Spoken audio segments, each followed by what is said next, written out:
తూర్పు గోదావరి జిల్లా కొవ్వూరు మండలం కుమారదేవం గ్రామంలో సుమారు 150 సంవత్సరాల వయసున్న సినిమా చెట్టు నేలకూలింది. ఎన్నో సినిమాలకు నిలయంగా ఉన్న చెట్టు నేలకూలటంతో ఇటు సినిమా పరిశ్రమలోనూ అటు గ్రామస్తుల్లోనూ ఆవేదన నెలకొంది.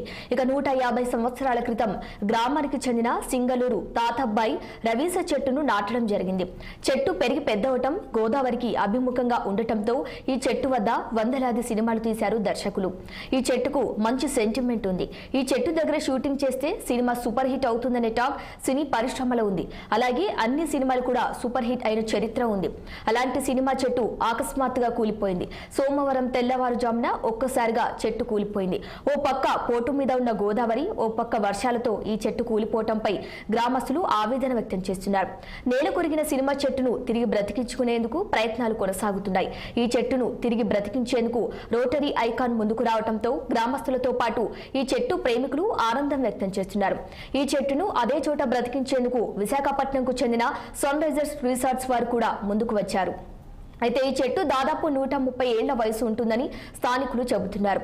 నిద్రగన్నేరు చెట్టుకు 120 ఏళ్లు దాటింది కాబట్టి దీని జీవితకాలం దాదాపు ముగిసినట్టేనని, ఈ చెట్టును బ్రతికించలేమని వారు చెబుతున్నారు.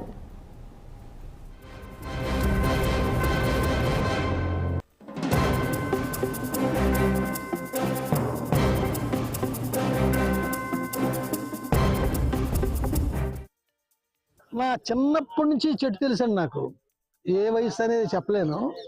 నేను పట్టిసీమ గుడి చూద్దామని వెళుతూ దారిలో ఈ చెట్టు కనిపించింది కుడి పక్కనే.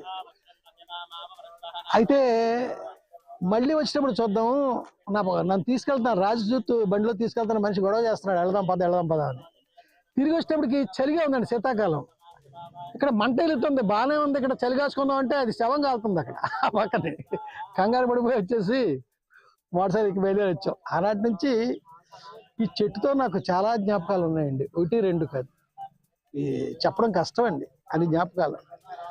నా ప్రతి సినిమాలో ఈ గోదావరిని నేను షూట్ చేస్తే ఈ చెట్టు తప్పనిసరిగా నేను ఈ చెట్టు షాట్ ఉండి తీరద్దండి. చాలా పాటలు అయితే ఏవైతే. అలాగే నేను కథలు రాస్తుంటానండి. ఆ కథలో ఈ కుమారదేవం, ఈ చెట్టు, ముఖ్యంగా గోకులంలో రాధ అని ఓ నవల రాశానండి. ఆ నవలలో ప్రధానమైన బ్యాక్గ్రౌండ్ ఈ చెట్టు అండి, కుమారదేవం ఊరండి, హీరోయిన్ ఊరు అన్నమాట అండి.